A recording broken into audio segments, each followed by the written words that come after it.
नमस्ते भाई। ज्योमेट्री का एक बहुत इंपॉर्टेंट कंसेप्ट है जो भी सीएचएसएल में भी पूछा गया है, पहले भी पेपर में पूछा जा चुका है ये, और गारंटी है कि इस पे बेस्ड सवाल जो अपकमिंग सीजीएल का एग्जाम हो उस पे भी जरूर पूछा जाएगा। तो इस कंसेप्ट को आज मैं पूरी तरीके से ध्वस्त कर दूंगा, डिटेल में आपको समझाऊंगा कि है क्या। ध्यान से सुनिएगा कि आपके सामने एबीसी राइट एंगल ट्राइंगल है जिसमें एंगल ए राइट एंगल है, तो इसकी तीनों साइड की मीडियन खींची गई हैं, median CE, median BD, median AF. तो दोस्तों ये तीनों साइड्स की माध्यिकाएं खींची गई हैं। जो हाइपोटीनस बीसी है, कर्ण बीसी की जो माध्यिका होती है एएफ, ये जो है ये सरकम रेडियस होती है। सरकम रेडियस मतलब यानी कि ये हाइपोटीनस का आधा होती है BC बाई 2, और ये इस राइट एंगल ट्राइंगल की तीनों माध्यिकाओं में यानी कि जो है आपकी EC, BD और AF, तीनों ही माध्यिकाओं में सबसे छोटी माध्यिका की जो लंबाई है वो यही होती है, स्मॉलेस्ट मीडियन। क्या आपको मेरी बात समझ में आई? राइट एंगल ट्राइंगल की तीनों माध्यिकाओं में सबसे छोटी माध्यिका ये होती है।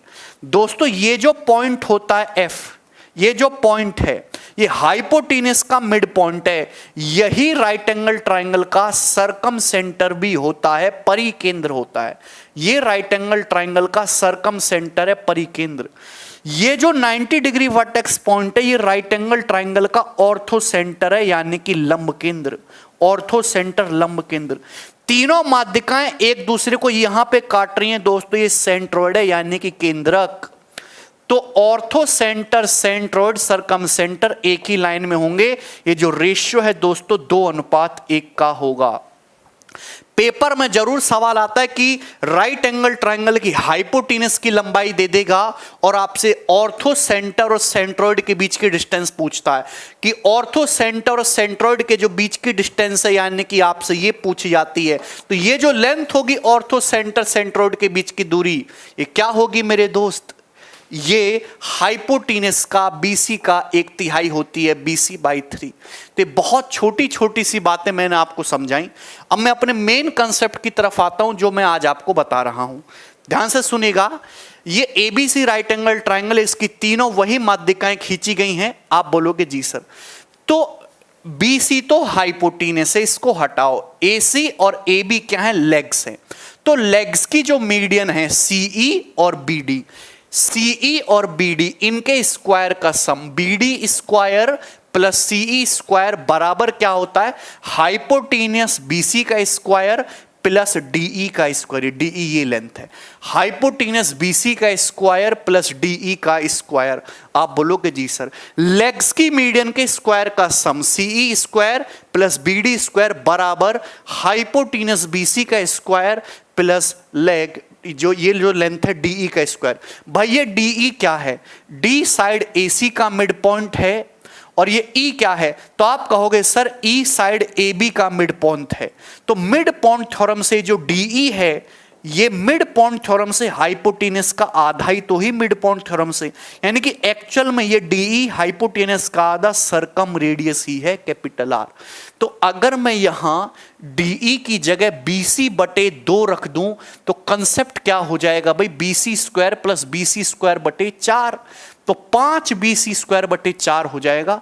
4 की गुणा इधर होगी, यानी कि रिलेशन तैयार हुआ राइट एंगल ट्राइंगल की लेग्स की मीडियन और हाइपोटीनस में। 4 times of BD square plus CE square बराबर 5 टाइम्स ऑफ हाइपोटीनियस BC का square. This is one of the important theorem. This is one of the important theorem. Clear है? 4 times of BD square plus C square बराबर 5 times of हाइपोटीनस का square. एक बात और मेरे दोस्तों, ये जो AF है ये हाइपोटीनस की माध्यिका है। हाइपोटीनस की माध्यिका सरकम रेडियस के बराबर होती है BC का आधा, यानी कि BC जो है वो सरकम रेडियस का डबल है। BC का मतलब 2R। तो अगर हम BC की जगह 2R रखेंगे तो ये 2R का स्क्वायर 4R स्क्वायर हो जाएगा। यहां पे 4 से 4 कैंसल आउट हो जाएगा, तो BD square plus CE square बराबर 5 times of R square. BD square plus CE square बराबर 5 टाइम्स ऑफ R स्क्वायर। और ये R है क्या? ये सरकम रेडियस ही है, यानी कि राइट एंगल ट्राइंगल के हाइपोटीनस की माध्यिका यानी कि AF। आर और एएफ में कोई अंतर नहीं है। तो राइट एंगल ट्रायंगल की तीनों माध्यिकाओं में रिलेशन भी आपको पता चल गया। लेग्स की मीडियन के स्क्वायर का सम बीडी स्क्वायर प्लस सी स्क्वायर बराबर होता है 5 टाइम्स ऑफ हाइपोटेनियस की मीडियन का स्क्वायर। ये एएफ क्या है? हाइपोटेनियस की मीडियन का स्क्वायर। बीडी स्क्वायर प्लस सी स्क्वायर बराबर 5 टाइम्स ऑफ हाइपोटेनियस की माध्यिका का स्क्वायर। ये तीनों माध्यिकाओं में सबसे छोटी होती है। ये इंपॉर्टेंट कंसेप्ट है। आने वाले जमाने में ऐसे भी सवाल आपको दिखाई देगा कि राइट एंगल ट्रायंगल की लेग्स की मीडियन दे देगा और आपसे हाइपोटेनस की मीडियन या सर्कम रेडियस पूछेगा तो आप डायरेक्ट यहां से निकाल सकते हैं। ठीक है। सीएचएसएल के पेपर में भी लेटेस्ट क्या सवाल पूछा गया वो मैं आपको कराता हूं। समकोण त्रिभुज एबीसी में एंगल ए 90 डिग्री है। बीडी और सीई दो माध्यिकाएं हैं। सवाल में सीई की लंबाई दे रखी है 5√13/2, बीसी की लंबाई दे रखी है 10।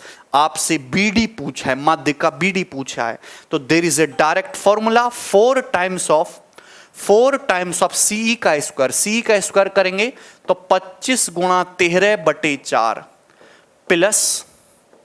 प्लस बीडी स्क्वायर बराबर 5 टाइम्स ऑफ हाइपोटेनस का स्क्वायर। हाइपोटेनस क्या है दोस्तों? हाइपोटेनस 10 है, 10 का स्क्वायर 100। आप बोलोगे जी सर पूरे डाटा को 4 से गुणा कर लेते तो ये 25 गुणा 13, 4 से गुणा करेंगे, 4 से 4 कटेगा, 25 गुणा 13 कितना हो जाएगा? 250 प्लस 75 325। 325 प्लस 4 की यहां भी गुणा होगी 4 बीडी स्क्वायर बराबर 500। आप बोलोगे जी सर 325 उधर जाएगा तो 4 बीडी स्क्वायर बराबर कितना आ जाएगा? 175। तो बीडी स्क्वायर 175/4। तो जो बीडी की वैल्यू होगी 175, 25 सत्ते 175 होता है ना, तो 5√7/2, 4 का √2 होता है। यानी कि आपको 2 लेंथ दी जाएंगी और तीसरी लेंथ आपसे पूछेगा। तो जब भी ऐसा सवाल आए आपको डायरेक्ट ध्यान रखना है कि 4 टाइम्स ऑफ मीडियन के स्क्वायर का सम, कौन सी मीडियन? लेग्स की मीडियन के स्क्वायर का सम बराबर 5 टाइम्स ऑफ हाइपोटेनस का स्क्वायर। कोई दिक्कत?